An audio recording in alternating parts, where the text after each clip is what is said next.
talking about constructing these kinds of atonal, abstract kinds of lines that aren't adhering to any kind of tonal center.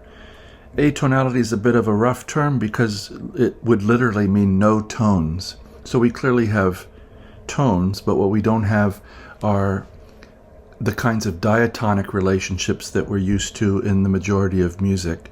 For pitches that were truly atonal, you'd have things like the works of Edgar Varese, where it's just percussion, or certain string sounds where composers have written scratching and bowing the bridge and bowing the peghead and things. So here we're dealing with tones that aren't looking to resolve to any kind of diatonic center. It's changing all the time.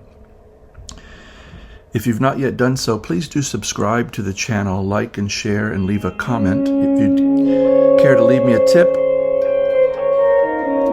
my PayPal information's there in the description below, and we're going to get looking at this line. So what I did is, I don't usually write from a formula at all, but I had a question about it the other day, and I thought about it. I don't write from a system. I don't usually have anything in mind other than what I hear and trying to surprise my ear and find something that seems to lift and become a little bit magic to me. So what I did today for fun, I sat and tapped out some notes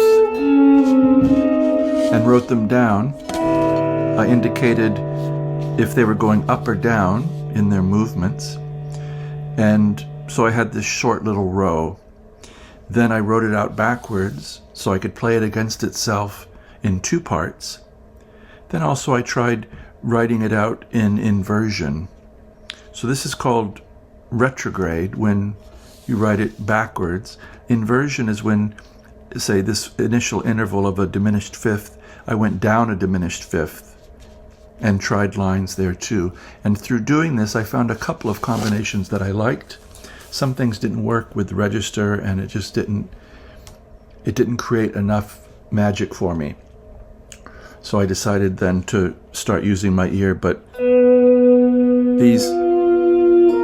those first three notes made it into the final project here. So that's in there, and that's the first thing I wrote, was it seemed to be not tonal, and it gave me something interesting to work with. I've been spending a lot of time with these kinds of sevenths lately, and if you want something ambiguous, this tritone is hard to beat. So I paired it with G in the bass. I tried D sharp in the bass, which I liked, but it turns out my next note was going to be D sharp, as according to the row here. So I decided, well, let's change that to a G. I have a little run, so rather than just having, which is also viable, those would be the pairs that I wrote, I tried to put little connecting runs in.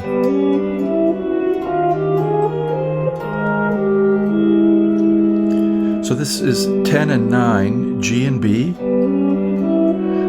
I'm playing B and then hammering C sharp and D at the 11th and 12th fret, and then 9, 11 on the 3rd string. One thing briefly about this, I use very light strings on this strat right now. These are the Ernie Ball Zippy Slinkies. They're 7 to 36. I, for years, have used extra Slinkies, the blue pack from Ernie Ball, 8 to 38, which is more in line with what players like Brian May and Tony Iommi, even Jimmy Page, were using really light gauge like that way back when. Now Billy Gibbons is famous for sevens, so Ernie Ball came out with a set of sevens, and I tried them and liked them, so I ordered a bunch. So I put them on this strat, and I'm enjoying it. I might try them on my Gibson scale-length guitars and see. It might be very, very slinky, but I have a really light touch and am able to keep them in tune more or less.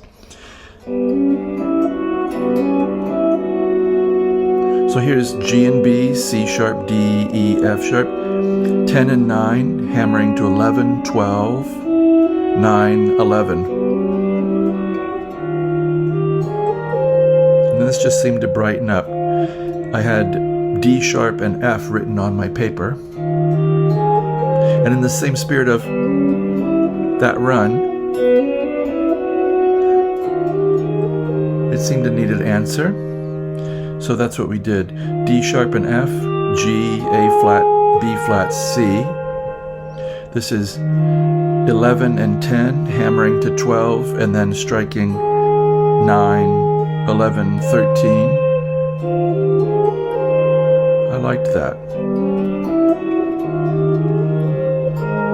And then this is what I had on my paper from the inverted bass line. So I arrived at this. My initial note was supposed to be C sharp, but when I did the inversion, it came out B flat, or sorry, A flat with a B flat up top. So I liked that.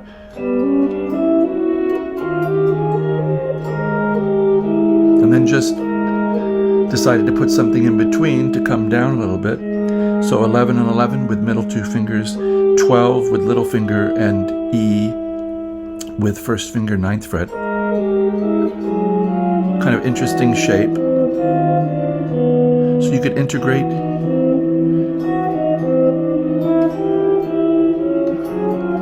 I'm just improvising. What about different string sets? What would it be here?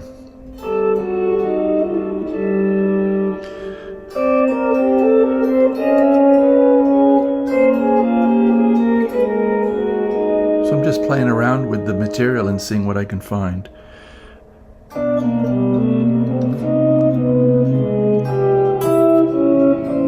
So that's how these things happen. You find things that have a momentum and you give it enough structure that it kind of hangs together.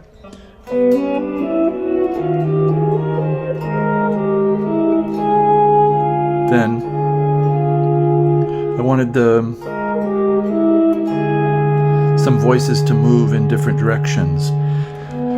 So it happens that this ends up being a tritone again, but I didn't plan it that way.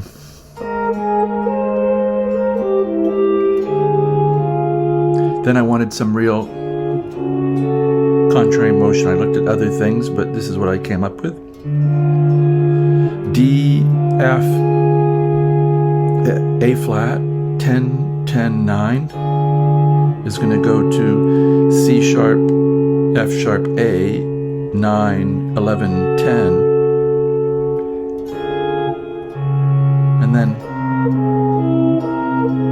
just hanging. 8 and 11, 9, 9. So C sharp, B flat, G sharp, and E. It's a little whole tone idea, I think.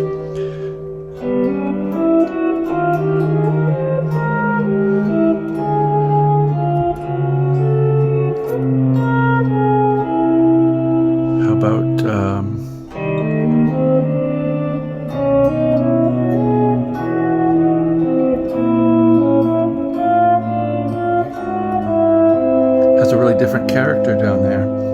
So I hope these might give you some ideas of your own if you're looking to improvise or create these little kind of miniatures. I just think of them as miniatures. Look into the work of Anton Webern if you're interested in these kinds of sounds too. He writes sometimes very, very short pieces. There's other composers as well, but he's a good one to start with. I'm particularly fond of Alban Berg, but his things are usually much longer and more complicated in form. I like something that can be played on the guitar and can be moved around and worked with. So I do hope this finds you well and enjoying your music, having restful times with your instrument, refreshing times and times of discovery, and being in the moment with your instrument, meaning you're really following your feelings and finding something step by step, really slowly. Don't be afraid to play very slowly. And as always, I do wish you a very good day.